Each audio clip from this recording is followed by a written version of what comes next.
Bay, kung imong paminaw ni si Argesino o kani si Darwin Gitgano bay, magsigira ni silang ingon nga ang mga ubang reliyon mga sulpot. Pero kay balo ba kabay nga kini nga pinulungan mora ni sinultihan sa mga ignorante. Nganong ignorante ni sila bay tungod kay dili ni mao ang right term nga dapat iistorya sa usa ka pundok. Tungod kay wala man gyud ni sulpot bay, kun dili ni siak lang. Tungod kay ang Roman Catholic sa una mao'y una nga nag-exist. So sila may nagdumala sa relihiyon sa unang panahon, sa panahon ni Constantino kay gusto ginila hiusahon ang relihiyon. Pero pag abot sa panahon nga napriso si Pope Pio VI dito sa Pransya nga ipadakop sa ni Napoleon Bonaparte, pinaagi ni General Berthier, gidala siya sa Pransya, napriso siya dito ug didto nga higayon bay na pakaylap na ang Biblia ug ang mga tao nasayod sa kamatuoran sa Biblia.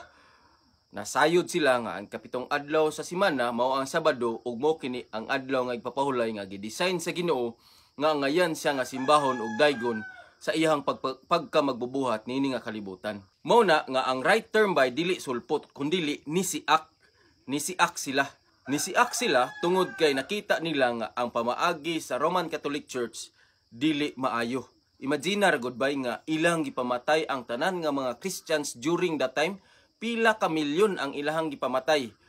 Ang uban ani dili mo tuo pero ug ikaw karon nga professional ka, kabalo ka mo pangita sa primary source of evidence ngang tinuod gyud bitaw, imo ning madiskubre ug unsa ni siya katinuod.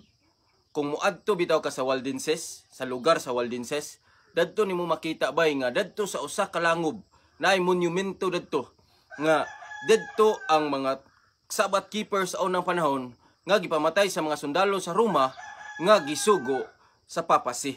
Mao na bay nga si Pope Francis nangayo gyud siya pasaylo sa mga Waldensians. Nganong nangayo siya pasaylo tungod sa karumaldumal nga gibuhat nila sa mga Christians during those times sa mga niagi nga mga katuigan. So kung karon makadungog ka nga moingon pagyapon ni sila sulpot, nagpasabot ra ni gyud sila bay nga mga ignorante ug way kabangkaagan sa kamatuoran. Akong ika-advise inyo nga atong tun-an ang balaang kasulatan ug higugmaon pagmaayo ang kamaayo ni Ginoong Hesus. God bless kanimo. Katawa ko ning atong amigo, na naman kay ang iyang pagka-ignorante iyahang gipahid sa atua. Kanay imong pagka-igno igo, kutob na si imuha, yan na ipangbahin-bahin sa amuha.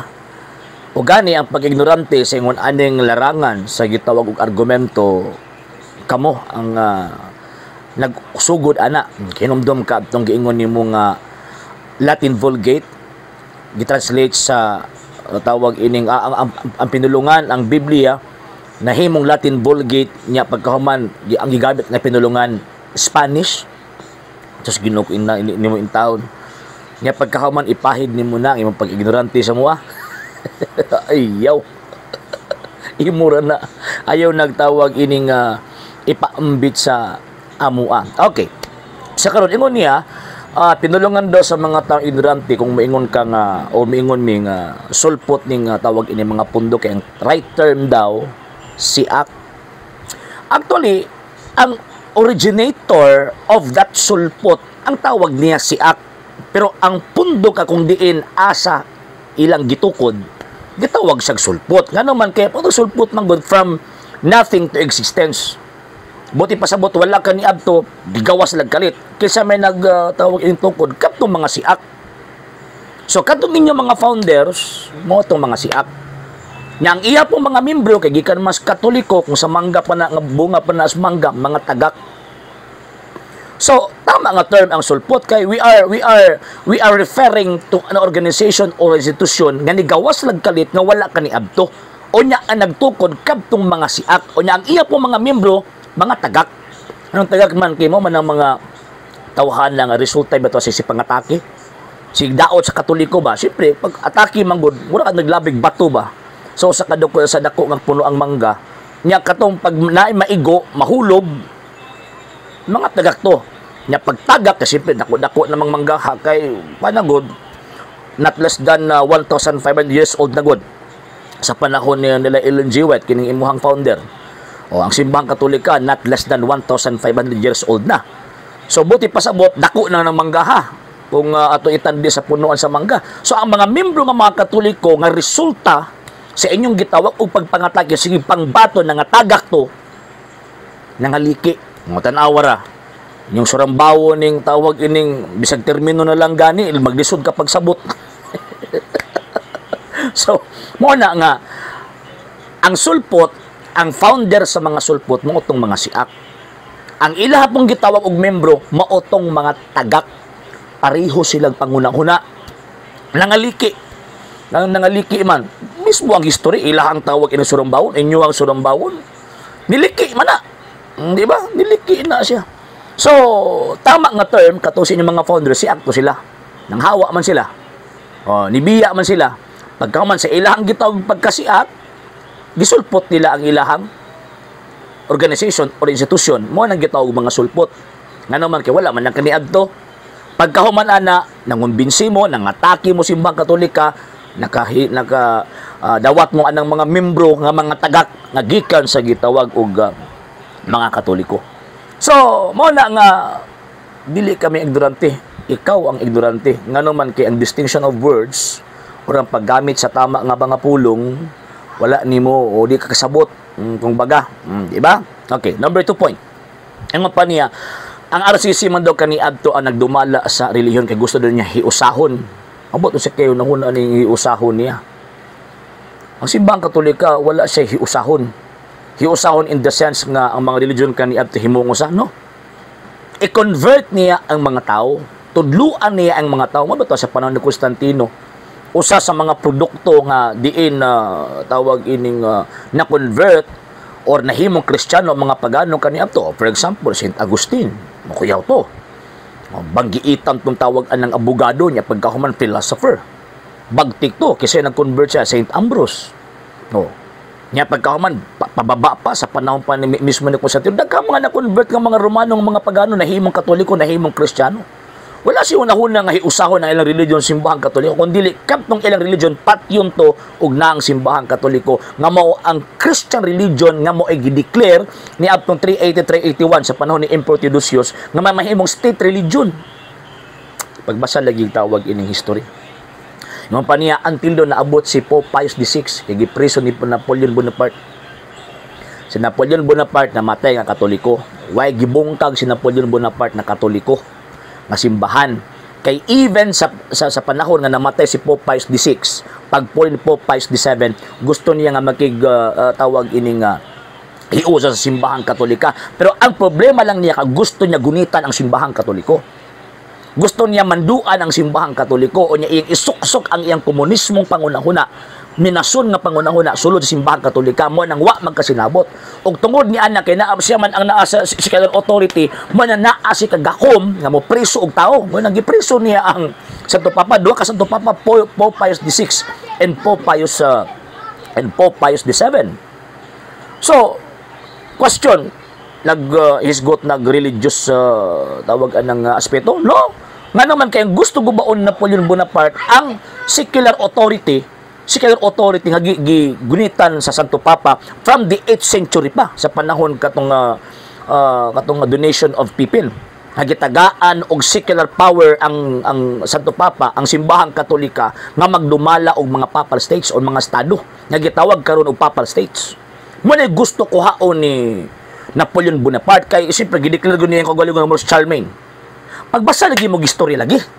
Wala lisod ninyo ba kay ambak-ambak limang kagikan kang Constantino, ambak na buga kang Napoleon Bonaparte. And giila si Napoleon Bonaparte sa iyang panahon nga antikristo. Nga naman kay even pagpriso niya kang Pope Pius VI and Pope Pius VII, gipriso man niya. Nga naman kay di man mosugot sa iyang gusto. Ha? Nag-revolt ang tawag ini mga Kristiyano sa Spain. Ug ubang pa mga Kristiyano nga naa sa iyang gitawag og palibot. So naa sa mga declaration against sa Christian rule. Diyos Ginoo ko yung tawhana. Pagbasa lagi mo kasaysayan lagi. Pero ang kinilot anak kay si Napoleon Bonaparte namatay siya. Or before siya namatay, nakadawat sa last sacrament. Buti pasabot iya hatong gilimod, iya hatong gibasulang tanan, iyang gihimo against sa simbahang Katolika. O ilabi na against sa Santo Papa. Kaya ang tawagod sa iya ni Pope Pius VII, anak nga gahig ulo. Pagbasa lagi history lagi. Dili kay magsigig himo og story. Ningon pa niya, diha daw nga panahon after kang Napoleon Bonaparte, diha daw na panahon nga nigawas daw tong mga nahibaw-an daw ang Biblia. Pataka lang man ka, oy. Ang Protestantismo, Mikaela, 1517 pa. Si Napoleon Bonaparte, 19th century na. Uy, nalang. Wala gina akong giingon. Ang imong pagka-ignorante, ayaw ipahid sa amua. Ayaw na ipaambit sa amua, imo ra na. And lastly, nangayo dog pasaylo si Pope Francis tungod adtong mga Waldensians nga gipanglutos do kay mga Sabbath keeper to taka naman taong ka mga Katoliko tong mga Waldensians gitukod na ni Peter Waldo around 12th century. Unya kana sila nagkinabuhi na sila kung sukan pa ba na sila tawag ini nga vow of poverty ba, same sa kang Saint Francis of Assisi na sila vow of poverty. Karon ang hitabo, ang problema lang nila kay dili sila musubmit sa local ordinary. And pagka magtungod ni ana naanay quarrel between sa ilaha kining Waldensians o kining sa simbahang Katoliko o focus man sa scripture nahulog nga sila ang forerunner sa Protestantismo. Mo nang gi-excommunicate sila. And at that time sa 12th century pag oras ganing nga heretic ka, consider ka sa gobyerno as rebelde. Dili ang simbahang Katoliko may nagpapatay, kundi dili ang gobyerno. Ngano man consider man ka as rebel. Nya, Sabbath keeper to. Pataka. Again ayaw lagi na pahid ng inyong pagka-ignorante sa amua. So again, kanang inyo ang gitawag og pundo, gitukod na sa mga taong siak. Mo na ang tawag ana sulpot. Kay para mo prosper or mo dako ng inyong pundok mo nang sige mog pamato, sige mog atake sa simbahang Katoliko, mo na kadtong mga bunga sa simbahang Katolika nga nangatagak tungod sa inyong atake, mo na ang membro ninyo puro mga tagak. At the same time, kay puro man mo mga tagak, actually, basin siguro kini, tagak po ni si Pastoy man tagak po siguro ni. Walang mga rason, tanawang rason, para makalusot lang. Rason sa mga liki. Sa hindi pa po nakapag-follow sa mga pages po natin, i-follow nyo po yung mga pages po natin, RJ Horolanciano II, TV Apolia Punto Argumento page, Kuya Apologies TV page, and RJ's Vlog 2022. And pwede rin po kayo mag-send po dyan ng Facebook stars. And also, sa atin po mga channels, sa hindi po nakapag-subscribe, i-subscribe po ninyo yung mga channels natin, The Lay Catholic, Apologies International Official, RJ Sano II TV, Kuya Apologies TV, and Barrio Kawayan Religious Forum. And pwede rin po kayo mag-send po dyan ng super sticker, super chats, and super thanks. And maraming salamat po sa mga kapatid at mga Katoliko na ulis pong tumutulong sa programa po natin.